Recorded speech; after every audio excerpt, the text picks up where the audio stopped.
আত্মসম্মান এমন একটি শক্তি যা না থাকলে মানুষের সব অর্জনও ভেতরে ভেতরে ফাঁকা মনে হয়।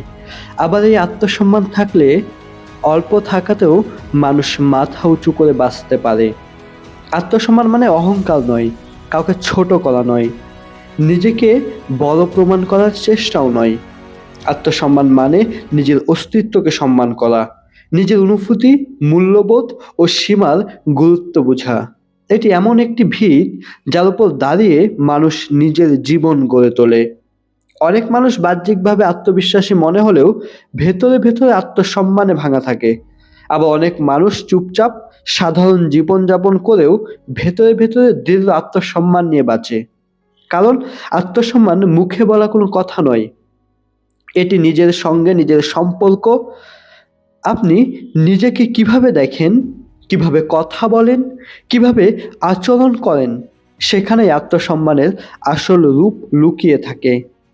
আত্মসম্মান গড়ে ওঠে খুব ছোট জায়গা থেকে। ছোটবেলায় আমরা কি শুনেছি, কেমন আচরণ পেয়েছি, আমার অনুভূতিকে গুরুত্ব দেওয়া হয়েছে কি না, এই সব কিছু মনের ভেতরে গভীর ছাপ ফেলে। কেউ যদি বারবার শুনে বড় হয় যে সে অযোগ্য, সে কিছুই পারে না, তাহলে বড় হয়েও সে নিজের সক্ষমতা নিয়ে সন্দেহ করে। কিন্তু আত্মসম্মানের সবচেয়ে আসল কথা হলো এটি নতুন করে গড়া যায়। অতীত যেমনই হোক, বর্তমান থেকে আত্মসম্মান তৈরি শুরু করা সম্ভব। আত্মসম্মান গড়ে তোলার প্রথম ধাপ হলো নিজেকে গ্রহণ করা। নিজের দুর্বলতা, সীমাবদ্ধতা, ভুল সব কিছুকে নিয়ে নিজেকে মানুষ হিসাবে মেনে নেওয়া। নিজেকে নিখুঁত বানানোর চাপ আত্মসম্মান নষ্ট করে, কারণ মানুষ মাত্রই অসম্পূর্ণ। আপনি যখন নিজের অসম্পূর্ণতাকে লুকাতে চান বা ঘৃণা করেন, তখন আপনি নিজেকেই অস্বীকার করেন। কিন্তু আপনি যখন বলেন আমি যেমন সেভাবেই মূল্যবান, তখন আত্মসম্মানের বীজ জন্ম নেয়। নিজের সঙ্গে কথা বলার ভাষা আত্মসম্মানের উপর গভীর প্রভাব ফেলে। আমরা অনেক সময় নিজের সবচেয়ে বড় সমালোচক হয়ে উঠি। একটুখানি ভুল হলেই নিজেকে কঠিন ভাষায় আঘাত করি। এই অভ্যাস ধীরে ধীরে আত্মসম্মান ভেঙে দেয়। আত্মসম্মান গড়ে তুলতে হলে নিজের সঙ্গে কথা বলার ভাষা বদলাতে হয়। কঠোর নয়, সৎ কিন্তু সহানুভূতিশীল হতে হয়। আত্মসম্মান তৈরি হয় নিজের সিদ্ধান্তকে সম্মান করার মাধ্যমে। আপনি যদি সব সময় অন্যের মতামতের উপর নির্ভর করেন, তাহলে নিজের মূল্যবোধ দুর্বল হয়ে পড়ে। অন্যের কথা শোনা জরুরি, কিন্তু নিজের সিদ্ধান্তের দায়িত্ব নেওয়াও জরুরি। ভুল হলেও নিজের সিদ্ধান্তের পাশে দাঁড়াতে পারা আত্মসম্মানের পরিচয়, কারণ এতে আপনি নিজেকে বিশ্বাস করতে শেখেন। অনেক সময় আত্মসম্মান নষ্ট হয় সীমা না টানতে পারার কারণে।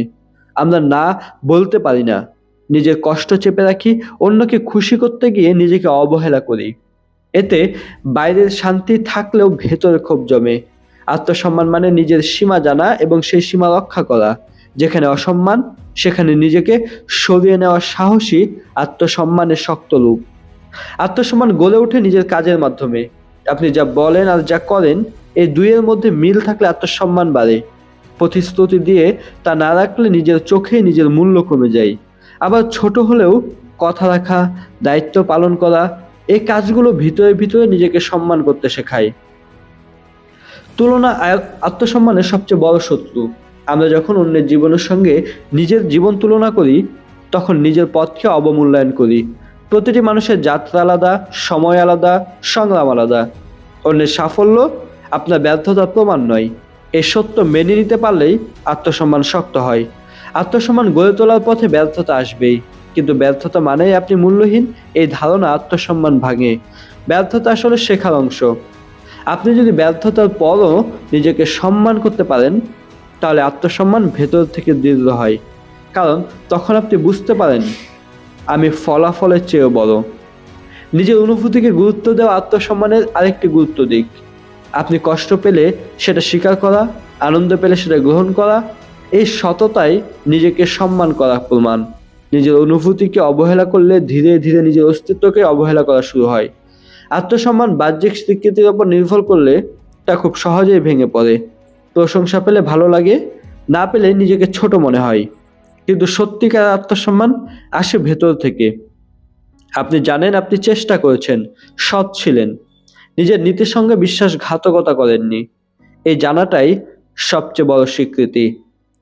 আত্মসম্মান গড়ে তোলা মানে নিজেকে অন্যদের থেকে আলাদা করে তোলা নয়, বরং নিজেকে নিজের জায়গায় দৃঢ়ভাবে দাঁড় করানো। আপনি কারো মতো হতে চান না, আপনি নিজের মতো হতে চান। এই স্বীকৃতি মানসিক স্বাধীনতা দেয়। সময় লাগে আত্মসম্মান গড়ে তুলতে, মাঝে মাঝে পুরনো ভয়, পুরনো অপমান ফিরে আসবে, কিন্তু প্রতিবার আপনি যদি নিজের পাশে দাঁড়ান, নিজেকে ছোট না করেন, তাহলে আত্মসম্মান ধীরে ধীরে শক্ত হবে। এটি একদিনের কাজ নয়, এটি প্রতিদিনের চর্চা। শেষ পর্যন্ত আত্মসম্মান মানে নিজেকে ভালোবাসার সাহস, নিঃশর্ত ভালোবাসা নয়, দায়িত্বশীল ভালোবাসা, যেখানে আপনি নিজেকে উন্নত করতে চান কিন্তু নিজেকে ঘৃণা করেন না। এই ভারসাম্যই একজন মানুষকে সত্যিকারের শক্ত করে। যে মানুষ আত্মসম্মান নিয়ে বাঁচে, সে অন্যের সম্মানেও মূল্য দেয়, কারণ সে নিজেকে সম্মান করতে শেখে, সে অন্য কাউকে সম্মান করতে পারে না। আত্মসম্মান তাই শুধু ব্যক্তিগত গুণ নয়, এটি একটি সুন্দর সমাজেরও ভিত্তি। কারণ যে নিজেকে সম্মান করতে শেখে, সে কাউকে অসম্মান করে না। আর যদি আপনি নিজেকে ছোট মনে করেন, মনে রাখবেন, আত্মসম্মান কোনো উপহার নয়, এটি তৈরি করা যায়। আজ থেকে শুরু করেন, নিজের সঙ্গে একটু নরম হন, একটু সৎ হন, একটু দৃঢ় হন। এই ছোট ছোট পরিবর্তনগুলোই একদিন আপনাকে এমন একজন মানুষ বানাবে যে আয়নার সামনে দাঁড়িয়ে চোখে চোখ রেখে বলতে পারবে, আমি নিজেকে সম্মান করি।